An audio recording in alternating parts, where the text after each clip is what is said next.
Muy buenas. Hoy vamos a hablar acerca de la investigación científica y social. Voy a hacer énfasis en el curso de ética y bioética del programa de tecnología en regencia de farmacia del IDEAD. Entonces, bueno, empecemos. Bueno, entonces lo primero que tenemos que hablar es acerca de la problematización que existe respecto a estos temas en esta área de la profesión.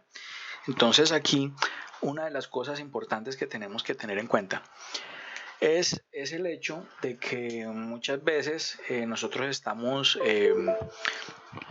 procurando que muchas áreas diferentes de formación conozcan acerca de bioética, realmente no conocen mucho acerca de bioética. Entonces hay una falta de conocimiento de los profesionales de diversas áreas respecto a temas de bioética. Aquí también hablamos acerca de las singularidades bioéticas o particulares en cada investigación, donde por ejemplo el médico piensa de una forma, entre los mismos médicos, por ejemplo el internista habla de una manera, el nefrólogo habla de otra, el ginecólogo habla de otra cuestión. Entonces cada quien tiene sus propios intereses y sus propias particularidades éticas. Entonces pues cada uno habla como un idioma diferente, ¿no? Pero la idea es que se unifiquen criterios, ¿no? Porque estamos hablando de profesionales en ciencias de la vida. Tampoco hay un conocimiento muy profundo en las metodologías modernas en bioética para asesorar trabajos de investigación.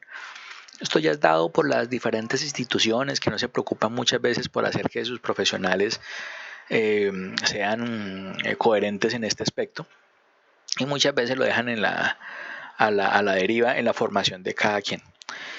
Tampoco hay un espacio académico adecuado, no hay una línea de investigación, por lo menos en la Universidad del Tolima no existe, no hay una línea de investigación, no hay una red de bioética, no se hacen conversatorios, porque realmente en algunas instituciones no se le da el interés que se debería a estas áreas, simplemente se le da el interés por el caso de los proyectos de investigación y sale.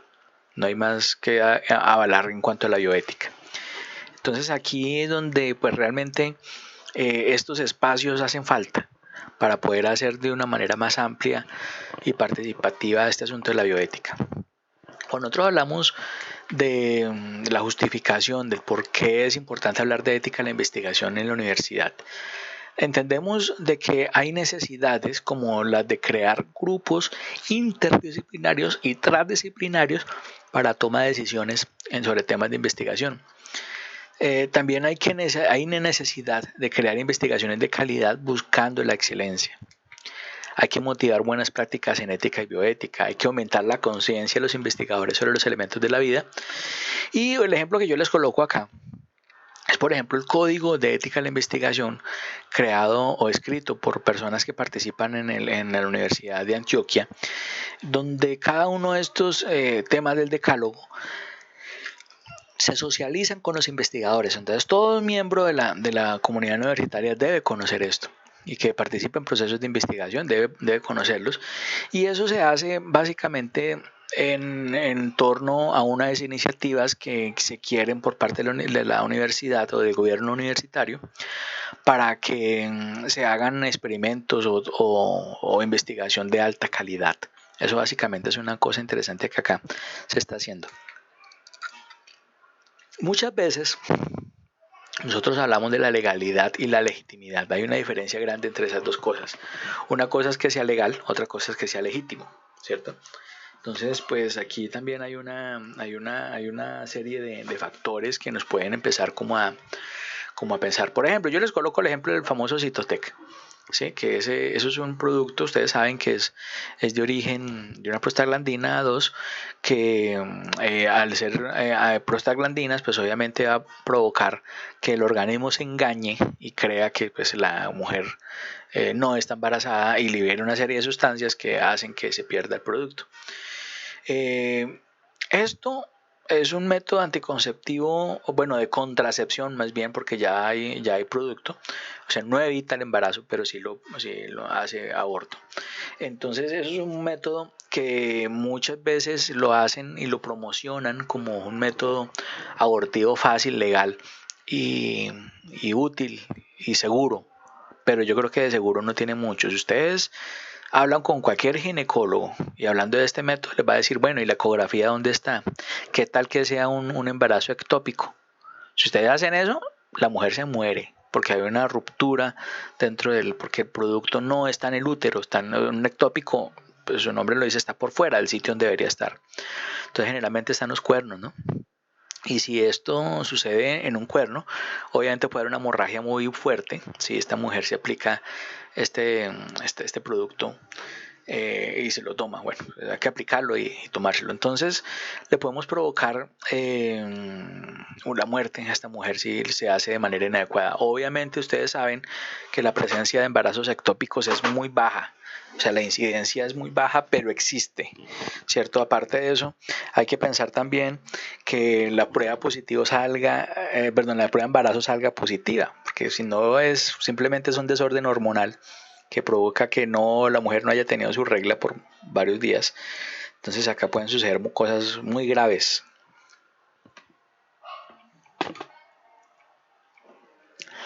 Entonces, bueno, acá hablando de la legalidad en Colombia, entonces nosotros decimos, por ejemplo, que la investigación científica en Colombia tiene un marco legal muy pobre.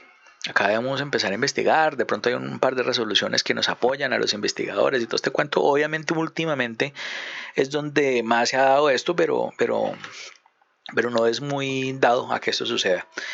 También hay que entender que en Colombia los cambios, ritmos, tiempos y prioridades en la investigación cambian.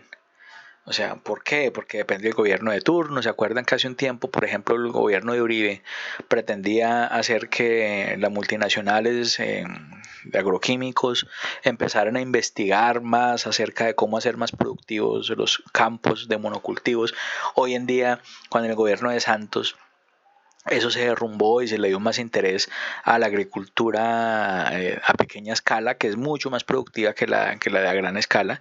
Se promovió durante el gobierno de Santos un apoyo más al pequeño agricultor, que realmente es el que lleva comida a las casas, y no al grande agricultor, que es el que lleva industria, por ejemplo, que produce, no sé, aceite de palma para producir biodiesel, que eso no se lo come nadie. ¿Cierto? Entonces hay que pensar también en las prioridades. Obviamente ahorita con este gobierno de ahorita están investigando mucho acerca del petróleo, ¿no? Porque ya están mirando cómo hacer el fracking, que no sé qué cuento, después de que este señor comenzó a decir de que no.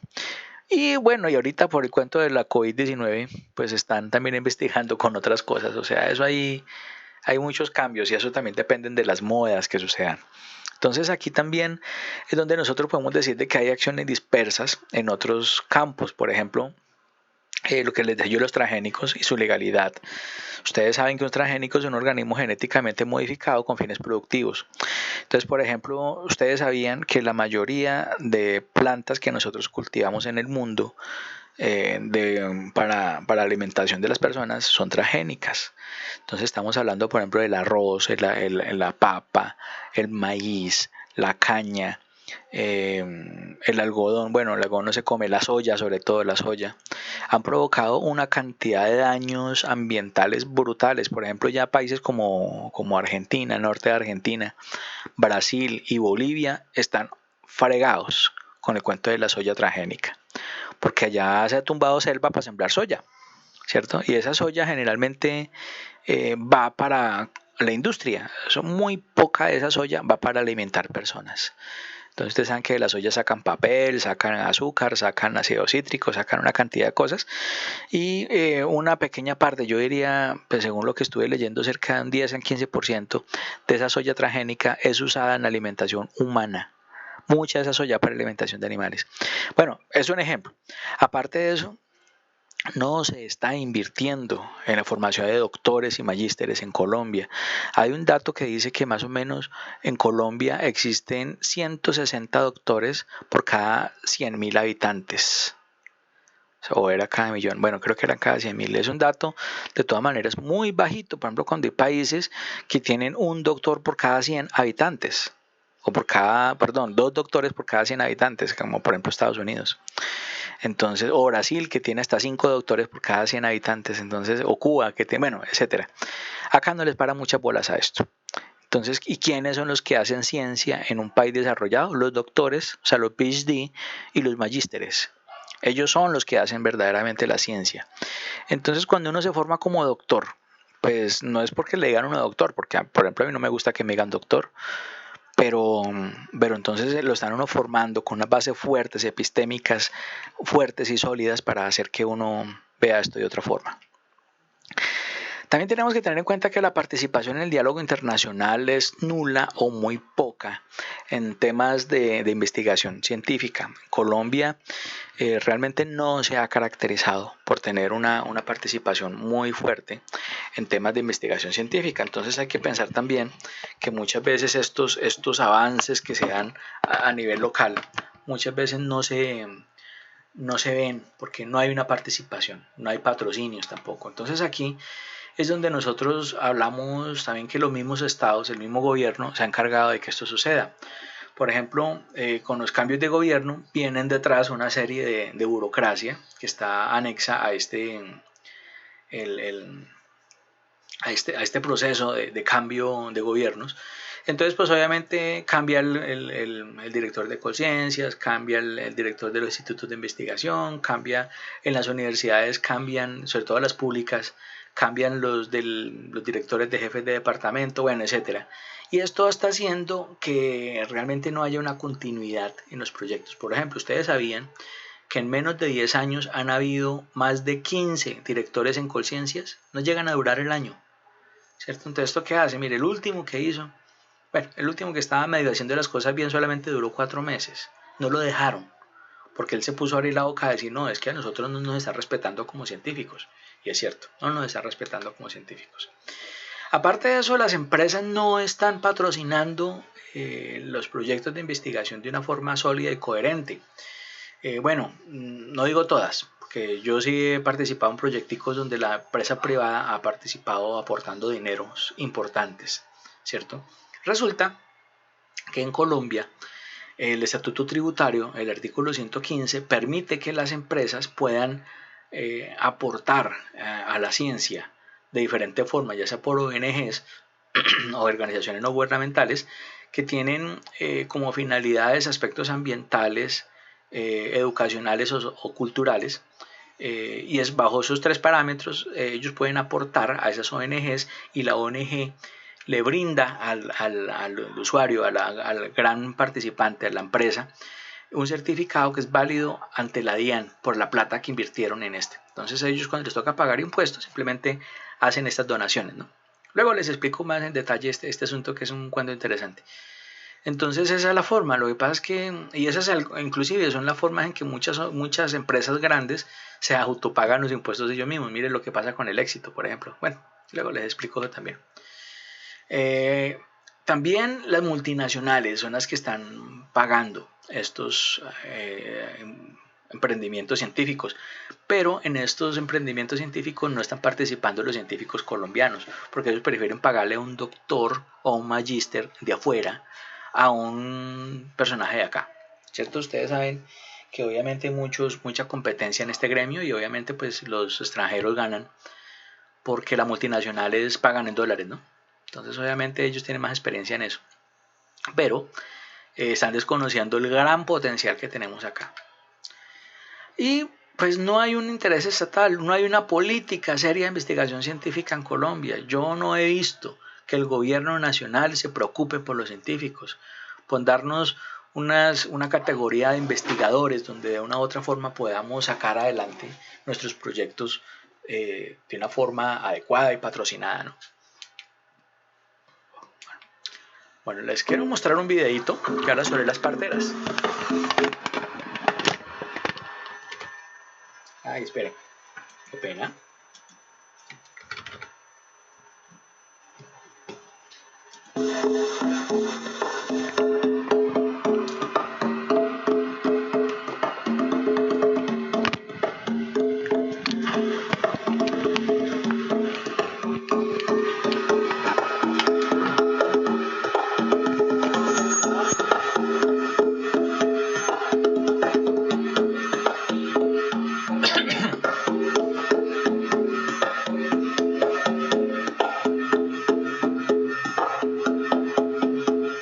Una partera camina las calles y reconoce qué planta hay alrededor. Y porque su abuela o su madre o su madrina le contó, que entonces de pronto esa siempre viva es la que le va a ayudar a desinflamar el útero.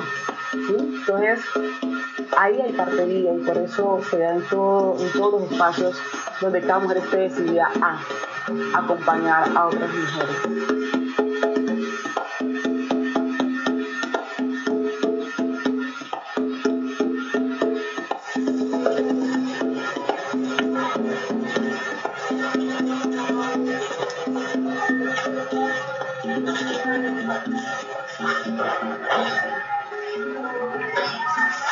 Cuando esa mujer estaba, paría, no cogía la hoja de la guayaba, la hoja, los cogollos, cogía la cáscara del guayabo, cogía la cáscara del guama y cocinaba todo eso y ese al vaho, para darle vaho a las mujeres.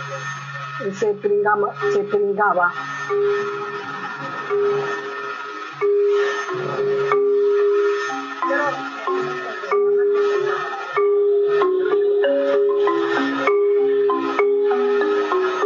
Para el niño que tiene ojo, yo cojo hierba de aquí, me voy a la galería y consigo las hierbas.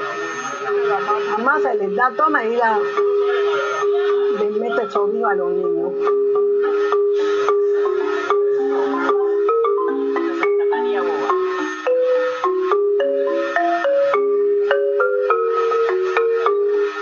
Parto normal. Uno de los valores fundamentales de ser partera es reconocer dónde vive y cómo se relaciona.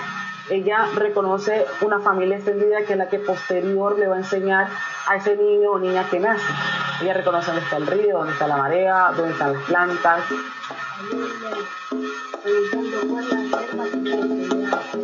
De ahí para la se cogen puede ser unas 2 hojitas y se le echa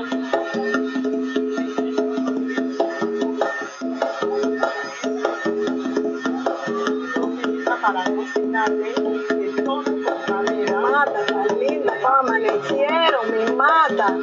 Yo estoy viva, mis matas. Yo les hablo a ustedes para que ustedes me estén bonitas, mis matas, estén bonitas. Yo les hablo, les pido permiso para que ustedes me ayuden a favorecerme, a aliviarme de todo. A mí me gusta tener mis matas y cuando las voy a coger, les hablo. Yo les hablo a mis matas. Te cojo para esto y esto, te cojo, mis matas.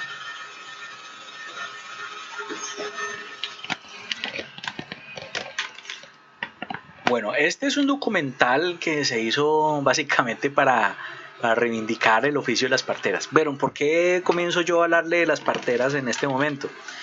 Porque les quiero hablar de epistemología. La epistemología es una palabra que surge etimológicamente 2 palabras griegas, una que significa episteme, que significa conocimiento, y logos, que significa teoría. Entonces, en realidad, es una rama de la filosofía que trata de los problemas filosóficos que rodean la teoría de conocimiento, o sea, cómo se está aprendiendo o cómo podemos nosotros aprender, ¿cierto? O sea, todo eso, el pensamiento de cómo se está transformando para una cantidad de cosas. Entonces, aquí la epistemología se ocupa de la definición del saber y de los conceptos relacionados, de las fuentes, los criterios, los tipos de conocimiento posible y el grado en que cada de estos conocimientos resulta ser cierto. Entonces aquí es donde nosotros tenemos conocimiento acerca de una relación del que conoce y el objeto conocido, que ya les explico cómo es este asunto. Entonces, hablando de esto, yo les mostraré una imagen de un señor que él es indígena, él es uno de los últimos tejedores Pijao. Resulta que acá tenemos varias representaciones. Entonces, este señor, que es un señor que creo que se llama Don Antonio. Don Antonio es el sujeto que conoce. Es un viejito que vive en el cabildo Chencha Agua Fría, en Collaima. El viejito tiene una técnica de tejer con fique, donde él mismo llega y coge la mata de fique, la despenca, la machaca, lava la fibra, la escurre, la limpia, bueno, etcétera, hasta que saca las cabollitas y con eso comienza a hacer sus tejidos.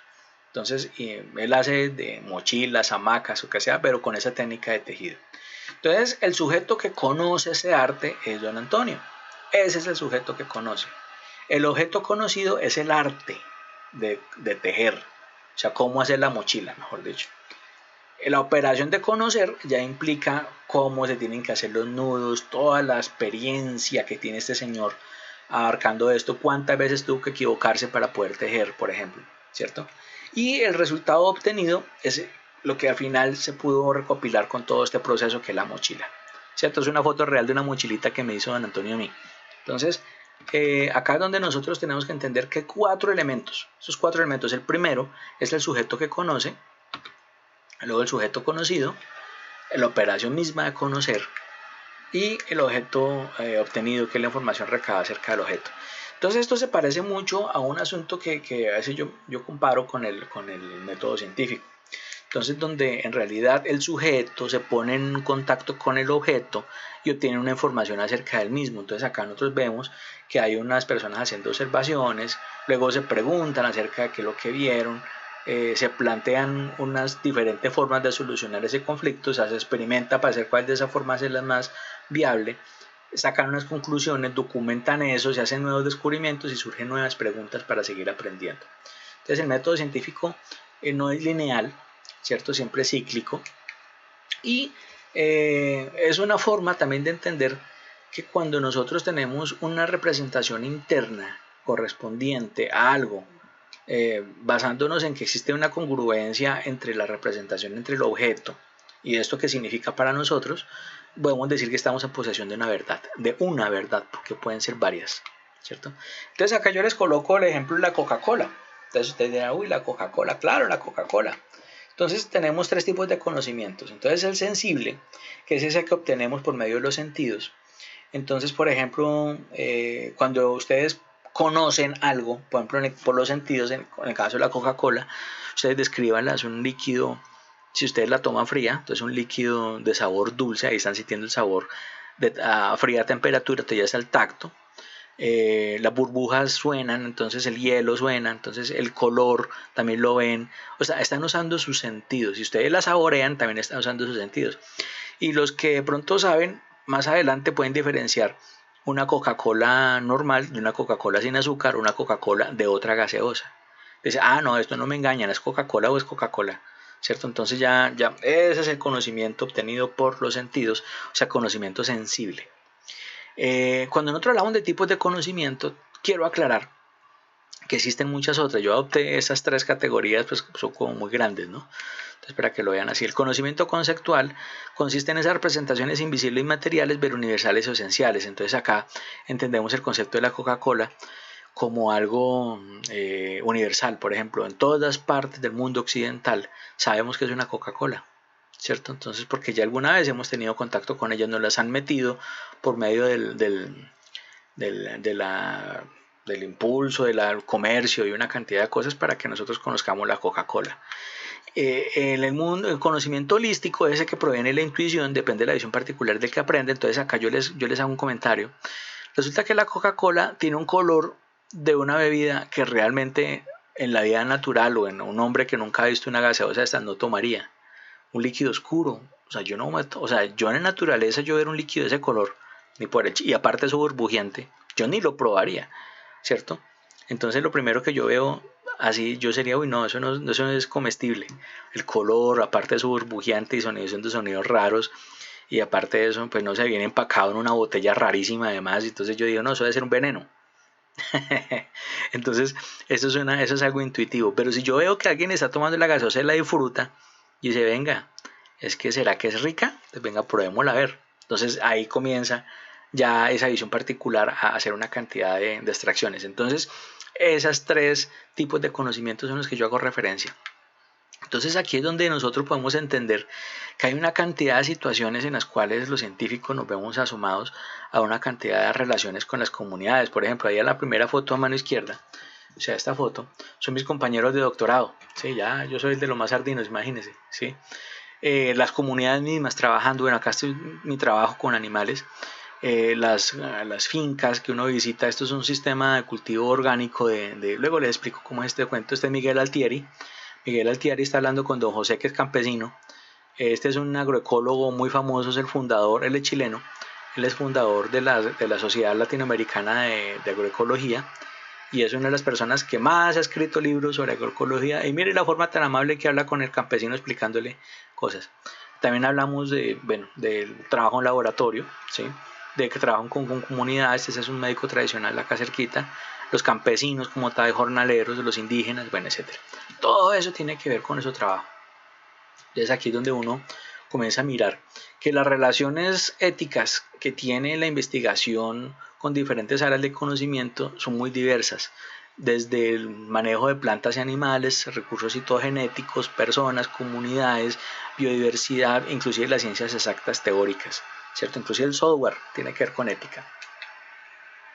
Entonces resulta que aquí les voy a hablar de un asuntico. A finales de los años 70, de la década de los 70, en la ciudad de Belmont, que era una ciudad de Estados Unidos, se reúne un grupo de congresistas de los Estados Unidos a escribir un informe con base a una información que les suministran a ellos. Entonces, esta información que les suministran a ellos tiene que ver con varios atropellos éticos que sucedieron durante muchos años. Entonces, por ejemplo, voy a contar dos casos muy famosos. Por ejemplo, el caso de Tuskegee. Tuskegee en el sur de Estados Unidos era una población de afros, de negros, donde estas personas llegó el gobierno a decirles, a proponerles una cura para la sífilis, ¿cierto? En esta época, pues los negros en Estados Unidos estaban bastante, ¿cómo se llama eso? Como segregados, o sea, no eran vistos como personas para tener al lado por los blancos estadounidenses. Entonces fueron segregados los negros y entonces ellos venían como en guetos, en barrios especiales donde solamente ellos vivían. Entonces esta gente, y entonces había mucha prevalencia de enfermedades de transmisión sexual como la sífilis, por ejemplo. Y acuérdense que la sífilis era una enfermedad que es bastante deteriorante. Si no se maneja a tiempo, puede provocar neuropatías, no sé, locura o deformidades, bueno, etcétera, cosas muy feas. Entonces, el gobierno le dijo a esta gente, venga, lo vamos a tratar, hagan esta fila, regístrense y le damos la medicina. Entonces, eso pasó, que a la mitad les dieron medicamentos y a la mitad no. Entonces, esa mitad, obviamente, que no le dieron medicamento, le dieron un placebo, pues se murieron. Entonces, aquí fue donde, de una u otra forma, se vio el primer atropello, ¿sí? Porque murieron muchas personas inocentes ahí. La otra situación que se denunció en el informe Belmont sucedió en un hospital, en un hogar para niños en condición de discapacidad cognitiva, donde se les ofrecía a los padres de estos niños un cuidado adecuado según su condición médica, pero con la condición de que se dejaran inocular el virus de la hepatitis B. O sea, no me acuerdo, la que es de contacto oral fecal. No recuerdo ahorita cuál de las dos es. Entonces esta hepatitis, creo que la sé. Esta hepatitis obviamente ellos argumentaban a los padres que obviamente los niños se iban de una u otra forma a contaminar por su poco aseo que tenían estos niños en estas condiciones. Acuérdense que esto pasó a finales de los 50, de los 40, principiando de los 50 y parte de los 60, donde en la posguerra hay una depresión económica brutal en Estados Unidos, donde de una u otra forma las personas que estaban teniendo niños con esta condición médica no tenían plata para sostener a sus hijos. Entonces a veces les tocaba hacer grandes esfuerzos y esta organización les permitía cuidar a sus hijos gratis, simplemente con que se dejaran inocular el virus. Entonces obviamente eso fue denunciado, este trabajo fue elogiado por muchos médicos, pero criticado por otros. Entonces se conoció mucho de la enfermedad, pero no. Entonces ahí surgen tres principios que pues de ahí también se empezó a hablar más adelante de los principios de la ética biomédica, que más adelante Bechon y Childress, si ustedes se acuerdan cuando hablamos de bioética, ellos de ahí fue donde se fundamentaron también estos principios. Entonces el primero es el respeto por las personas. Entonces, ¿por qué les coloco acá esta hojita? Luego vayan mirando mientras van escuchando lo que yo les digo. Entonces, el respeto por las personas se refiere a que las personas deben ser tratadas como seres autónomos. Entonces aquí está el principio de autonomía, ¿cierto? Donde se les permite decidir por sí mismos. Entonces acá yo les coloco un ejemplo de cómo de una u otra forma se les explica al sujeto de investigación qué tiene que tener en cuenta para una investigación con seres humanos. Entonces acá surge la doctrina del consentimiento informado, donde de una u otra forma se pretende que las personas se informen asertivamente acerca de la investigación en la cual van a participar, que pues se puedan retirar incluso en el momento que ellos quieran y que se les salvaguarde de algunos daños que puedan recibir, ¿cierto? Entonces, y obviamente también se hace la exclusión de niños y personas interdictas, o sea, que no puedan decidir por sí mismas. Entonces, se debe hacer para brindar una protección adicional a individuos incapaces de decidir por sí mismos, como yo les decía, un niño, un interdicto, un demente senil, bueno, por ejemplo. Y se aplica y se establece a partir del consentimiento informado. Yo creo que ustedes ya saben un poquito acerca de eso, yo creo que ustedes ya han trabajado en sus sitios de trabajo sobre este tema. El otro principio es el principio de beneficencia, donde ustedes van a encontrar que significa una obligación a no hacer daño. Ellos lo mezclan y lo unen con el concepto de no maleficencia, pero acuérdense que la no maleficencia se diferencia de la beneficencia por una cuestión semántica. No, la no maleficencia es no hacer daño, la beneficencia es hacer el bien. Entonces acá es donde nosotros maximizamos los beneficios, ¿cierto? Acá nosotros decimos de que exista un análisis de riesgos y beneficios, procurándole que exista lo más favorable posible hacia el sujeto de investigación.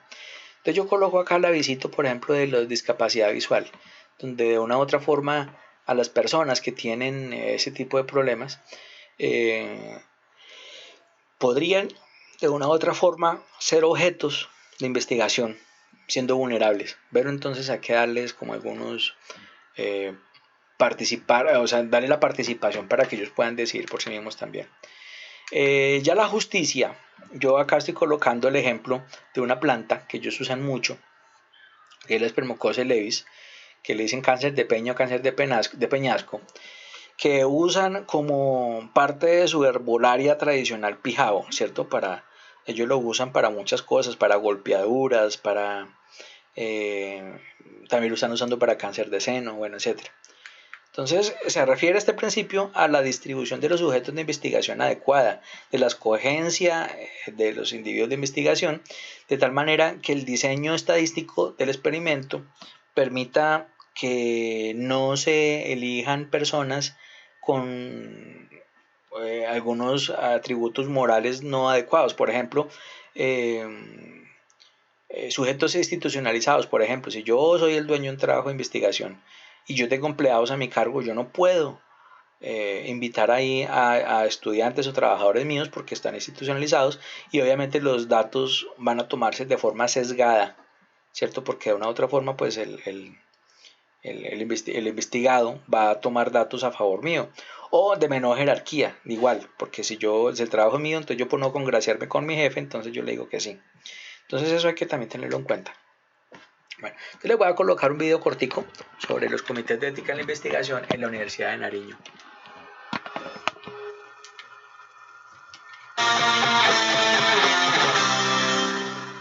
Con el fin de evaluar los aspectos éticos en el área de la investigación, la Universidad de Nariño creó a partir del año 2010 el Comité de Ética en Investigación.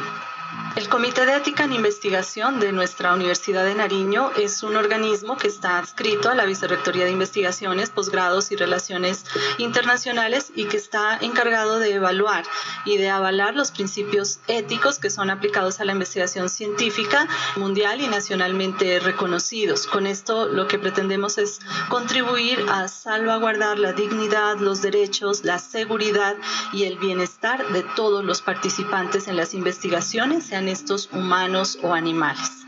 En este año con el comité hemos venido trabajando lo que es la actualización del reglamento lo que tiene que ver con la normatividad y aspectos precisos en la evaluación ética de los proyectos de investigación, todo con miras en mejorar estos procedimientos y en agilizar para que sean integrales a la evaluación y que sean coherentes con el PI de la Universidad de Nariño.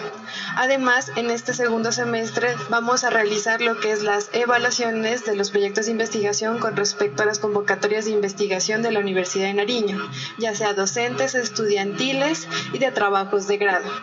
El Comité de Ética en Investigación está conformado por la vicerrectora de Investigaciones y representantes de las áreas de Ciencias de la Salud Humana, Ciencias de la Salud Animal, Ciencias Exactas y Naturales, Ciencias Humanas, representantes de Ciencias Jurídicas, de la comunidad usuaria del Fondo de Salud y la secretaria del Comité.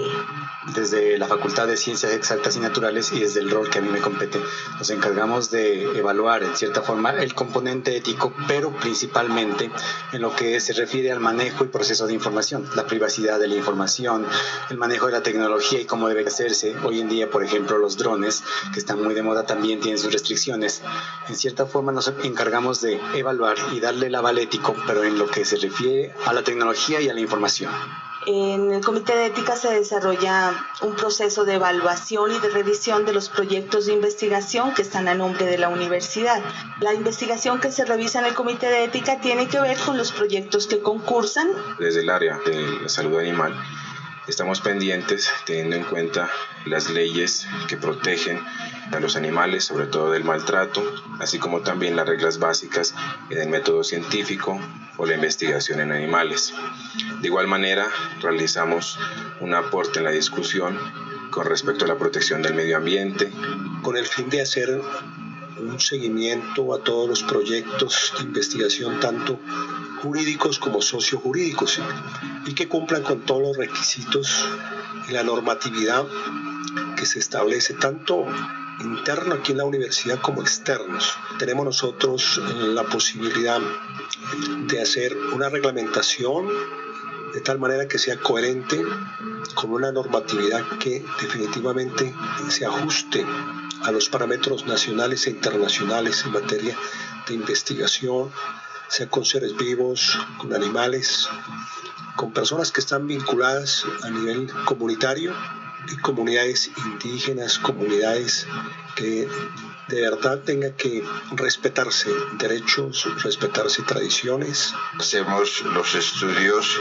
que desde el punto de vista ético requieren las investigaciones que se hacen en seres humanos, bien sea a nivel estudiantil, bien sea a nivel profesoral o bien sea con las áreas que están relacionadas con la salud. Otro de los puntos importantes es el trabajo que estamos haciendo promoviendo la especialización de bioética, que es un convenio que tiene la Universidad de Nariño con la Universidad del Bosque de Bogotá. El aval ético es requisito indispensable para el desarrollo de los proyectos. Entre los aspectos que se considera se encuentran la pertinencia del proyecto, el rigor metodológico, calidad científica, la protección de derechos, cumplimiento de las normas científicas, técnicas y éticas, el bienestar de las personas y demás seres vivos involucrados en la investigación, entre otros.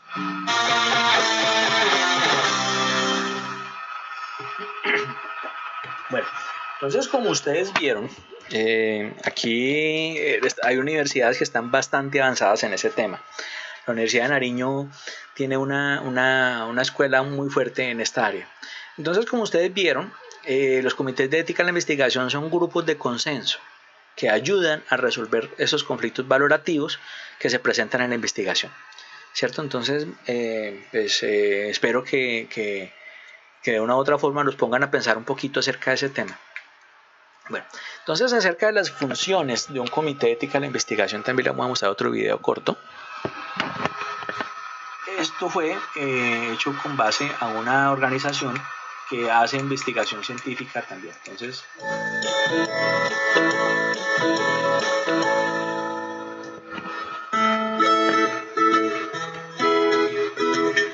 para mí, un comité de ética es un órgano interno, el cual debe estar integrado por personal de las diferentes áreas. Elaborar un programa anual de trabajo que contiene objetivos, metas y actividades específicas. El Comité de Ética determina los indicadores que hay que seguir en el Código de Conducta y la actualización de los mismos. Funge como órgano de asesoría especializada. Tienen que vigilar, estar al pendiente de que si hay alguna irregularidad en algún cumplimiento de alguna investigación o trabajo, proyecto que se esté realizando, ir con los órganos reguladores de aquí mismo de CIA para poder darle una solución. Es como un instrumento, un protocolo para tener un control sobre los trabajos y desempeños de las personas que laboran. Imparcialidad, igualdad y transparencia. Democracia, justicia y calidad. El respeto, la comprensión y la veracidad. Lealtad, honestidad y cooperación. Se integra por el oficial mayor y por miembros selectos.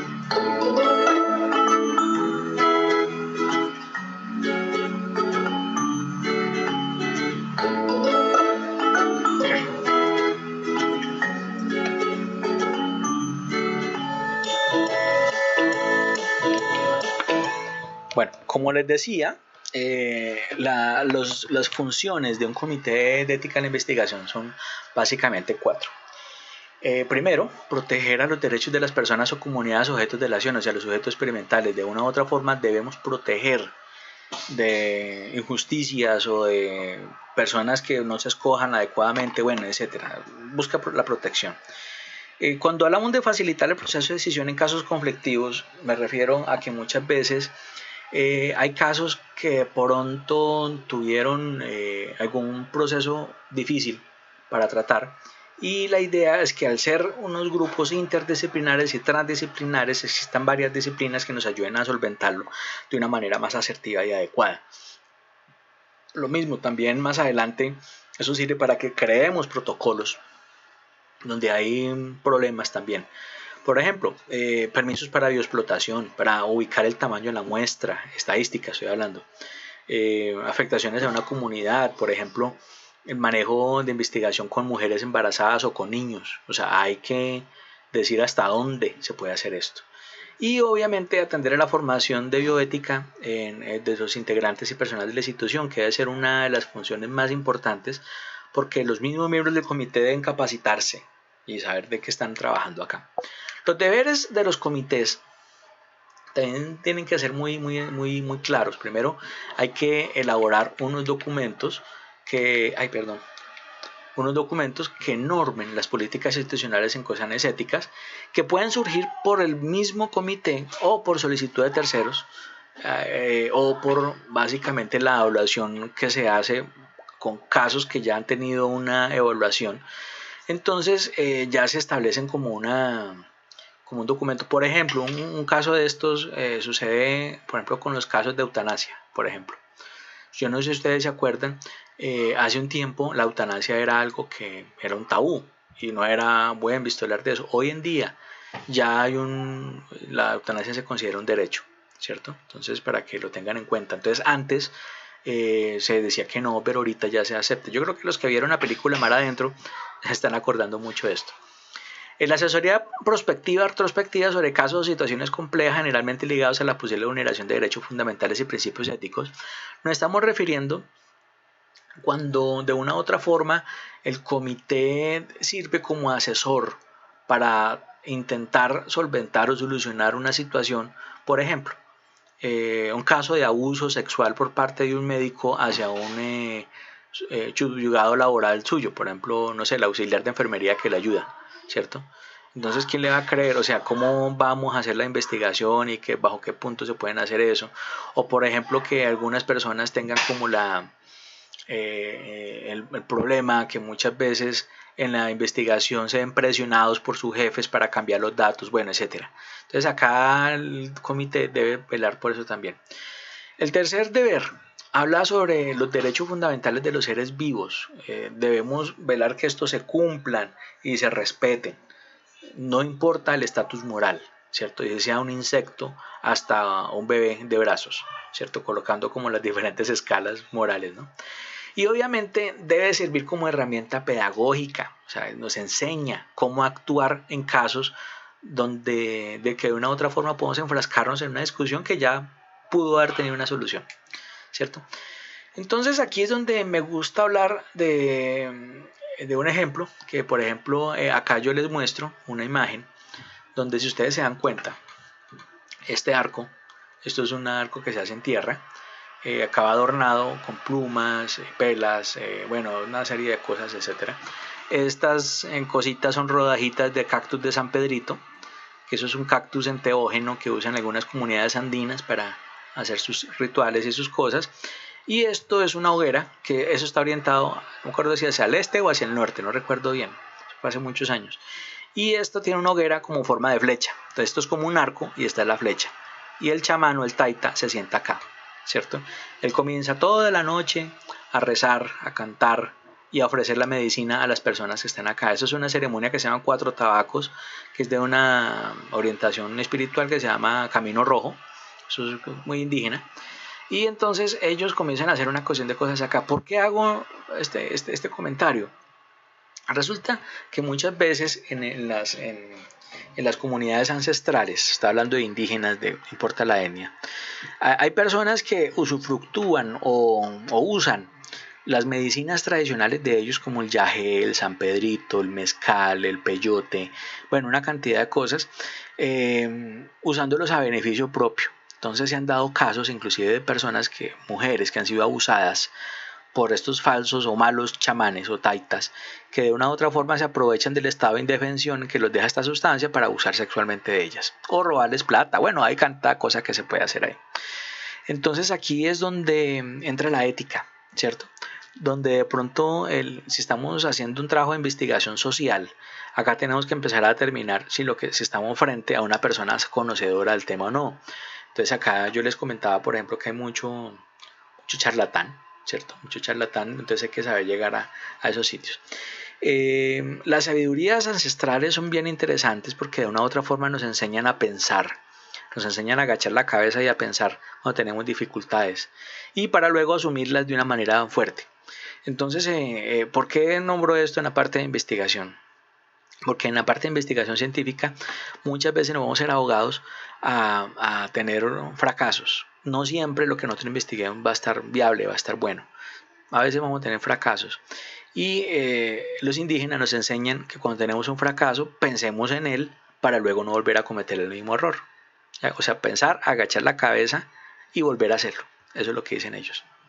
Bueno, entonces cuando nosotros tenemos un comité de este tipo, nosotros vamos a llegar a varias situaciones. La primera, en donde tenemos un voto mayoritario donde por eso los comités generalmente están constituidos en números impares, no más de 13 personas, ¿cierto? Porque ya más personas ya sería muy chinchoso. Y eso, entonces, pero también hay que tener en cuenta que nosotros podemos declararnos impedidos por cuestiones de conflictos de intereses, ¿no? Antes de entrar a un comité, esto le dicen a uno, ¿usted tiene conflictos de intereses para estar acá? Conflicto de interés, por ejemplo, puede ser que el proyecto que yo esté buscando el aval, yo también esté dentro del comité, entonces pues no está bien, ¿cierto? Bueno, el consenso tiene que ser pragmático, el consenso es la puesta de acuerdo, y pragmático quiere decir que sea algo basado en evidencias, algo real. Entonces ese consenso tiene que estar de acuerdo con unas evidencias reales. Entonces si yo me pongo de acuerdo con los demás miembros del comité, tenemos que saber por qué vamos a estar de acuerdo, ¿sí? Entonces eso es. El disenso también. O sea, el disenso es lo contrario que el consenso. El disenso es el desacuerdo. Si yo no soy de acuerdo, tengo que explicar por qué no soy de acuerdo y eso sirve también para más adelante tomar futuras decisiones. Tampoco es necesario y es preferible evitar esos consensos forzados. Por ejemplo, si mi jefe me dice, chamorrito, por favor, ayúdeme con el proyecto porque es que te doy una plática que yo le puedo prestar a usted para que su proyecto funcione también. Entonces ya hay un conflicto de intereses ahí, ¿cierto? Entonces esas conclusiones horizontales, de pronto como porque, el amigo, listo, hagámosle el favor, porque es que el amigo, ¿sí? Entonces esos son consensos forzados que ayudan a tomar conclusiones horizontales que de verdad más adelante vamos a tener problemas. Y los consensos y disensos perezosos. Mire, estos son los más cómodos, lo más fácil. Digámosle que sea todo. O digamos que sí. O hagamos el referéndum por correo electrónico, ¿cierto? En un comité se deben leer actas, se deben firmar documentos, se debe entender muy bien y preguntar lo que no se entienda.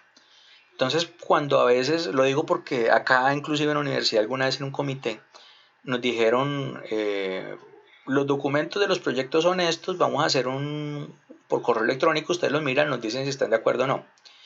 Entonces, obviamente, pues los poquitos que reviramos dicen, no, eso no es así, eso no se puede hacer de esa forma, porque pues un comité no está para eso, sino pues no tenía función de ser. Entonces, pues gracias a eso, pasaron cosas que no quiero recordar ahorita, pero el caso fue que en los proyectos que pasaron de esa forma, más adelante Colciencia se los desbarató. O sea, no se hizo nada. ¿Por qué? Porque pues obviamente no era una metodología adecuada. Y entonces les voy a contar ahorita un par de metodologías que se usan, por ejemplo esta que les estoy mostrando. No se las nombro porque es bastante, pues ya está escrita ahí. Pretende de una otra forma, primero describir la situación, luego se justifica, describirla de diferentes puntos de vista, económico, social, jurídico, bueno, etc. Y se justifica hasta dónde es posible que se vulneren los principios implicados, que estamos hablando del principialismo, ¿no? Aquí es donde se dice si es aceptable o no esta propuesta y qué alternativas hay. Luego se plantea la solución o soluciones, y si todavía hay objeciones, hay que volver a empezar de nuevo todo, ¿cierto? Entonces, para que todo salga así. Otra forma de hacerlo es esta que yo estoy haciendo acá, donde primero una descripción de los hechos, identificación de los conflictos éticos. Acá es muy importante reconocer cuáles son los conflictos éticos señalados ahí, para así poder determinar qué cursos de acción y consecuencias podemos tomar. Entonces evaluamos los principios, cuáles se respetan y cuáles están amenazados, identificamos un curso próximo y confrontamos esto con un sistema de referencia. ¿Qué significa esto? Que debemos mirar hasta qué punto podemos aplicar esto o no, según la ley, según la norma, según la costumbre, según la cultura, según una cantidad de cosas, ¿cierto? Y ahí sí se toma una decisión. Esta metodología que les estoy explicando, yo se la voy a mostrar acá, pero en la plataforma ustedes van a tener un documento donde les explico de una forma más cercana a esto, ¿cierto? Entonces, esta es una metodología mía, que inclusive les dejo el chisme, en la Facultad de Medicina Veterinaria y Zootecnia estamos ahora montando el Comité de Ética de la Investigación propio. O sea, no vamos a depender de la Oficina Central de Investigaciones y Desarrollo Científico de la universidad, sino que la facultad va a tener un propio comité, ¿cierto? Entonces aquí nosotros diseñamos una estrategia en la cual el principio pues, se basa en el principialismo, donde entendemos primero una descripción de los hechos. Para esa descripción de los hechos hay un documento que se llama la memoria descriptiva. Yo les voy a pasar el documento ahí en un PDF en la plataforma para que lo conozcan. La memoria descriptiva es un documento donde se describen todos los hechos, descripción, características, objetivo, normativa, recurso, metodología. Por favor, revísenlo, porque es algo muy parecido a lo que se hace en medicina humana, ¿cierto? Entonces también acá es algo interesante. Otra es identificar el objeto y el sujeto moral. Entonces, ¿se acuerda que al principio del semestre comencé a fregarlo a ustedes con ese cuentico? Entonces hay que identificar quién hace qué y quién recibe qué. Luego se identifican los conflictos éticos. Esos conflictos éticos se jerarquizan y se colocan acá. Entonces, conflicto ético 1, conflicto ético 2, conflicto ético 3. Del más importante al menos importante. Bueno, aunque todos pueden ser igual de importantes, simplemente es como una formalidad. Pero hay que colocar los conflictos. Entonces, ya cuando tengamos esos conflictos acá, vamos a colocar si se vulneran o no estos principios. Por ejemplo, acá decimos que conflicto ético 1 no vulnera autonomía, no vulnera justicia, pero sí vulnera maleficencia y sí vulnera beneficencia.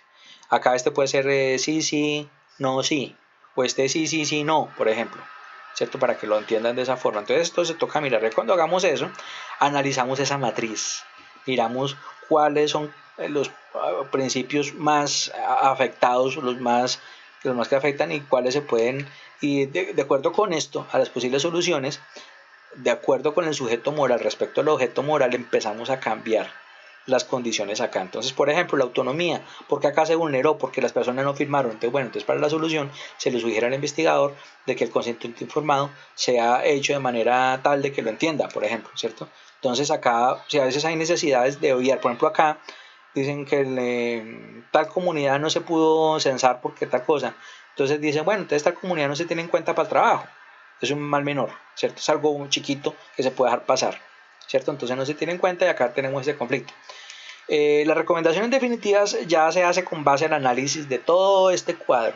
Entonces, por ejemplo, ya dice, mire, toca hacer esto y esto, toca hacer que esto pase por este lado, según este cuadrito, ¿cierto? Todo, por ejemplo, la justicia, si se va a afectar de tal forma, entonces para eso hay que tener muy claro qué significa cada uno de esos conceptos y muy claro que es un conflicto ético. Entonces, eso es como lo primordial ahí. Y así, pues cuando hagamos las recomendaciones para el proyecto de investigación, entonces ya la persona va a salir, toca hacer tales cambios o no toca hacerle nada o simplemente tenga en cuenta esto y esto. Eso es. Mire, mi abuelito me decía una frase muy sabia que decía, cuando escuche sonidos de cascos, no pienses en cebras sino en caballos. Él me decía, si usted está buscando algo, pues ¿para qué se pone a buscarlo en sitios donde no corresponde? O sea, si usted está buscando... O sea, si usted escucha que hay, sí, acá en Colombia no hay cebras, me decía él, acá en Colombia no hay cebras, pero sí hay caballos, entonces usted escucha sonidos de cascos, pues no piense que es una cebra, porque no va a ser usual que la encuentre, aunque si la encuentra, pues sí. Y mi papá me decía que hay muchas formas diferentes de hacer lo mismo, el camino más complicado no siempre es el mejor, y más habla el diablo por viejo que por diablo. Entonces aquí es donde nosotros vamos a entender una cantidad de razones en las cuales los científicos pueden pensar muchas cosas de diferente forma y hacer las cosas de diferente forma, de diferentes maneras. Entonces aquí es donde yo los invito a que tengamos la mente abierta. Mire, yo les explicaba el otro día que la bioética y la ética nos ayudan a ver las cosas en una gama de grises y no de solo en blanco y en negro. Esto me lo decía una profesora mía de la maestría, la doctora Chantal Aristizábal, me decía, la bioética es como unas gafas que nos deja no ver en blanco y en negro, sino la gama de grises que hay alrededor. Entonces, yo pensaría cambiándolo a una gama más amplia, por ejemplo, unas gafas que me permiten no solo ver en el espectro infrarrojo o ultravioleta, sino todo el arco iris que tenemos en la mitad. Entonces, básicamente es eso. Y bueno, compañeritos, yo les doy muchas gracias por haberme escuchado. Estén pendientes de la plataforma, que ahí también hay unos documentos. Va a estar el reglamento interno del comité de bioética que estamos armando, está también la memoria descriptiva y otros documentos de interés. Bueno, muchísimas gracias, muchachos.